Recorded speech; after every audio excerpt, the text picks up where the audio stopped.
Ini kan lagi heboh kita support Palestina, Bu ya. Tapi kata sebagian kawan, kita nggak perlu repot-repot mikir Palestina. Akidahnya nggak sama dengan sunnah, Bu ya. Pejuangnya Syiah Rafidhah.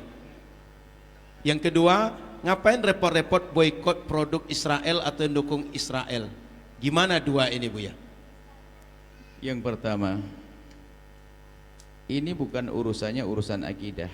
Masyarakat Palestina adalah umat manusia. Sekarang begini loh sederhananya, wahai ibu yang cerdas. Kami yakin Anda lebih cerdas daripada sebagian ustadz yang aneh-aneh. Contoh, tetangga Anda itu lagi kebakaran. Ada kebakaran, betul kebakaran, perlu dibantu. Anda tahu itu preman suka malak orang, suka minta orang, suka nyopet.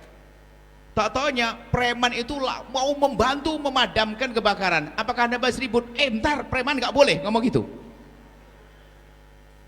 Tapi ini kebakaran ini, jangan Anda menghalangi orang membantu, terserah copet, siapa membantu, orang Jerman, Amerika dan sebagainya. Anda memikirkan ini akan kebakar, ini rumah. Palestina ini diinjak-injak sekarang.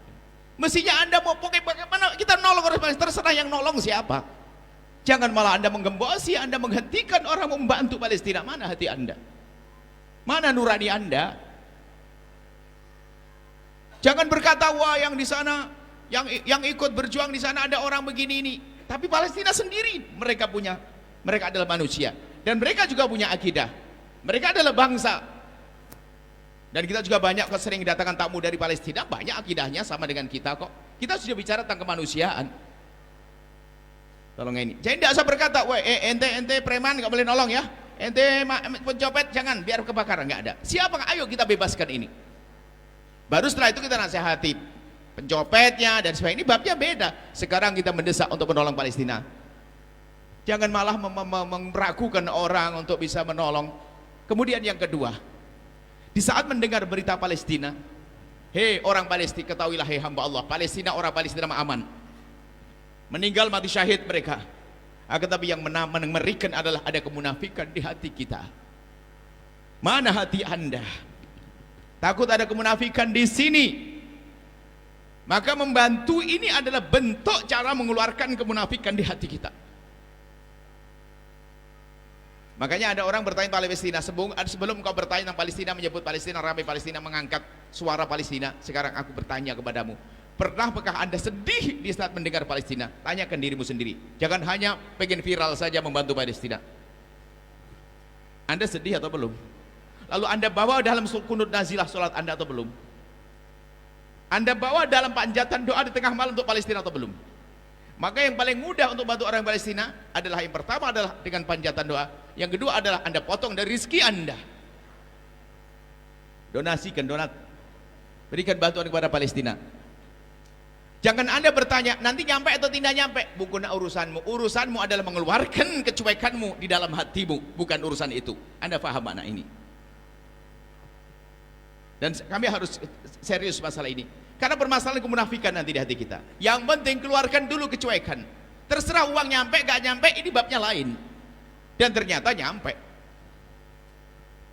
Kita waktu membantu dahulu sampai di sana di kamera diberitakan ini adalah ambulan waktu Al-Bahjah sana ada.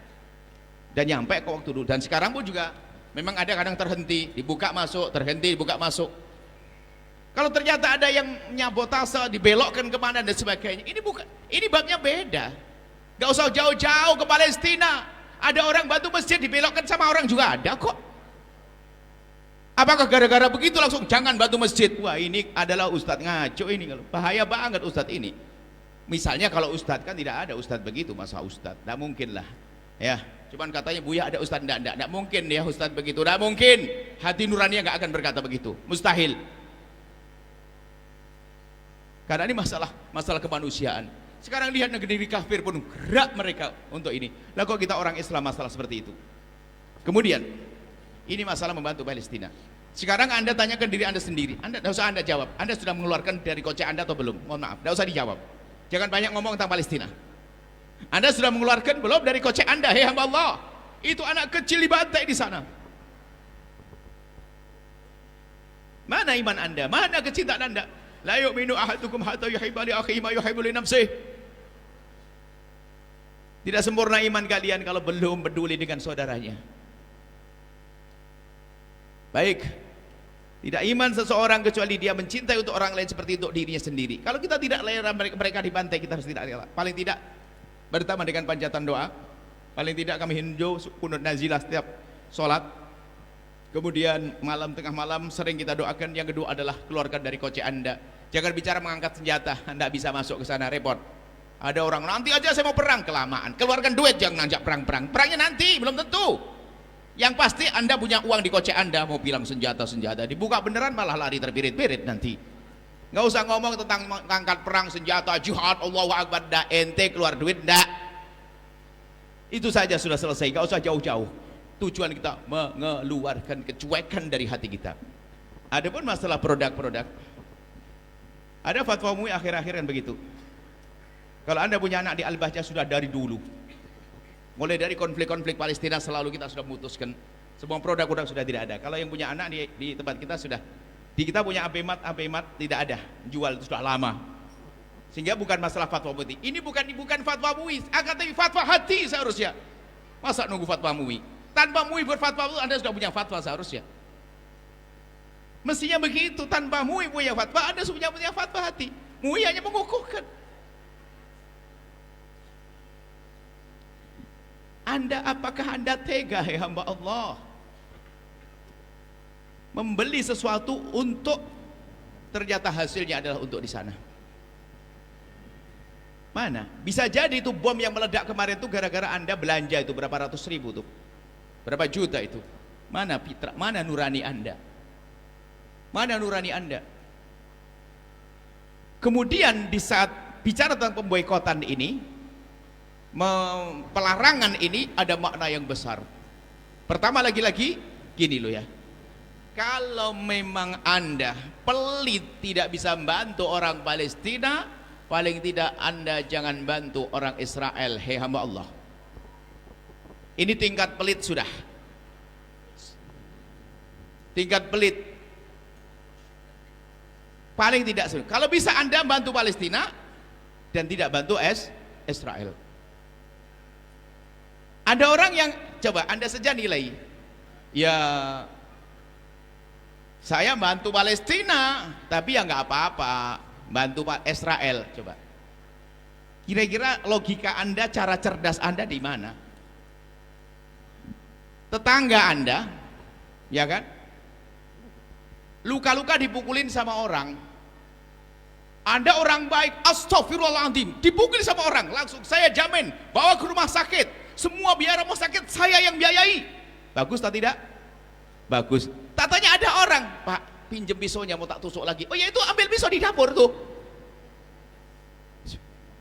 dikasih pisau lagi. Biarpun dia katanya ingin membawa ke rumah sakit, tapi ngasih pisau penjahatnya. Aneh atau tidak orang ini kira-kira? Suruh berpikir dulu.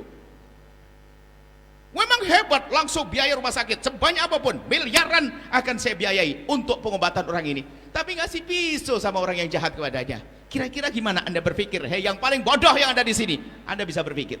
Nggak usah nunggu orang cerdas. Yang paling bodoh mana? Ayo. Coba ini masa. Kemudian lebih dari itu kita ingin mengangkat produk saudara kita. Mau tidak mau. Urusan air, Anda pasti akan minum, ya enggak? Di saat produk mereka tidak kita beli, orang pasti haus minum produk saudara kita. Yang berjaya siapa? Hei hamba Allah. Lagi-lagi kalau Anda tidak bisa bersedekah kepada tetangga di kiri kanan kita, paling tidak Anda beli produknya untuk menjadikan mereka kaya. Itu juga dakwah. Kemudian ada bertanya, oh Buya, kan di sana banyak pekerja-pekerja yang selama kalau memang itu nanti diboikot, kan akan berhenti semuanya dan sebagainya. Ini namanya himbauan. Suruh berpikir cerdas juga. Dan kami yakin tidak semua pekerja seperti dalam pikiran dia. Di Palestina itu ada orang berela berkorban dengan nyawanya dan hartanya.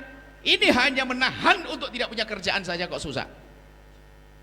Mungkin dia berkata, ya ente Buya Yahya keliling sana kemari ya, dihormati orang, saya tidak punya kerjaan. Oke, saya akan ajak Anda menjadi mulia. Kalau Anda tidak mau itu urusan Anda. Tapi jangan Anda menggembosi orang lain yang ingin benar. Kemudian pembahasan lain lagi. Kalau kita punya strategi canggih, anggap saja di sini ada sebuah perusahaan apa kayak pabrik susu kayak atau air kayak miliknya Israel, apa produk Israel contohnya. Kalau kita stop akan berhenti. Pasti akan berantakan ekonomi. Kalau seandainya ada kerjasama dengan pemerintah dan orang-orang kaya, tidak ada masalah. Tinggal perusahaan kita hidupkan lagi, tapi tidak ada urusannya dengan Israel. Akan mengangkat produk saudara kita, kan enak. Sebetulnya kan begitu sebetulnya. Kita ingin, ada salah satu waktu beberapa waktu yang lalu ada ngomong, "Bu ya, saya punya toko berapa biji toko, tapi ini semuanya adalah isinya produk-produk mereka. Lalu bagaimana?" Itu kesempatan Anda untuk punya ibadah yang lebih banyak. Maksudnya gimana? Anda sudah berpikir, sekarang cari produk saudara kita dan masukkan setelah ini, keluarkan produk-produk mereka, Anda masukkan produk saudara kita. Kira-kira orang datang ke tempat Anda belanja atau tidak? Tetap belanja, Bu. Tapi ada enggak produk saudara kita? Lah, kesalahannya anak di sini. Kesalahannya adalah kita ini tidak tahu kalau saudara kita punya produk. Loh, kenapa kita tidak tahu saudara kita punya produk? Karena kita jarang membeli, kita lebih senang dengan produk Israel. Ini permasalahan baru. Jadi saudara kita semakin nyungsep, semakin melarat, punya perusahaan runtuh gara-gara kita tidak peduli dengan mereka. Maka dengan gerakan semacam ini kesempatan untuk bangkit anak-anak kita, saudara kita. Jadi banyak faedahnya di balik pemboikotan ini kalau Anda paham. Di balik kalau memang ada mudaratnya, tentu dong. Kalau ada operasi pasti ada dibelek, tapi ada manfaatnya. Kalau ada kekurangannya tentu ada, tapi masalahnya jauh lebih besar. Maka orang yang paling rendah belajar ilmu fikih, usul fikih, tentu akan mengerti kalau ada masalah gede dengan madarat yang lebih kecil, tentu akan diambil masalahnya yang dahsyat. Jangan sampai menonjolkan bahayanya. Ini kan ibaratnya begini, ada sebagian ustadz yang ribut-ribut itu biasa begini. Ibu-ibu kan sakit, ibu-ibu kan hamil tua 9 bulan, mau kelahiran normal tidak bisa, harus pakai sesar. Mestinya dikasih motivasi, nggak apa-apa. Tahu tuh ustadz apa? Jangan, itu nanti dirobek perutmu. Jangan, itu kan mendolimi dirimu sendiri. Itu dirobek, itu melukai. Ini ustadz model apa ini? Mestinya dimotivasi, iya memang dirobek sebentar, tapi keluar anak soleh, kan begitu ya. Itu kan motivasi, bukan gembosi. Tolong pahami, kita perlu berpikir cerdas deh. Makanya saya tidak usah bicara yang cerdas-cerdas amat deh, yang paling bebel aja paham kok. Ini kan bukan bebel, ini mah cerdas ini. Kalau Anda yang bebel, jadi ini adalah perlu kecerdasan hati dan kecerdasan fikir. Terlalu banyak saya jawabnya, malah nggak hafal nanti malah. Wah, sudah cukup insya Allah. Tolong ini. Jadi lebih baik kita haus deh daripada kita harus minum mereka, harus begitu. Dan memang nanti ada produk-produk itu dalam keadaan normal ada dibagi 3 ya, ada bagi 2 lah paling tidak. Ada produk yang kita untuk bersaing dengan mereka, sah. Ada musuh kita menjual produk, kita beli untuk bersaing. Apa itu? Alat perang dan sebagainya. Kita beli bom dari mereka untuk ngebom, kan boleh. Yang kedua adalah atau untuk bersaing, persaingan teknologi, macam-macam teknologi kita bersaing, itu sah. Akan tapi yang harga mati tidak bisa kita berurusan dengan produk mereka adalah ini loh yang saudara kita juga punya, air, susu, kerupuk, popcorn, chicken. Kita pengen chicken ya, chicken Pak, chicken Abdullah chicken, chicken Hasan chicken, chicken Ali chicken. Lebih enak itu daripada yang aneh-aneh. Anda harus berani serius dalam hal ini. Yang bicara adalah keimanan, iman di hati Anda. Wallahu a'lam bishawab.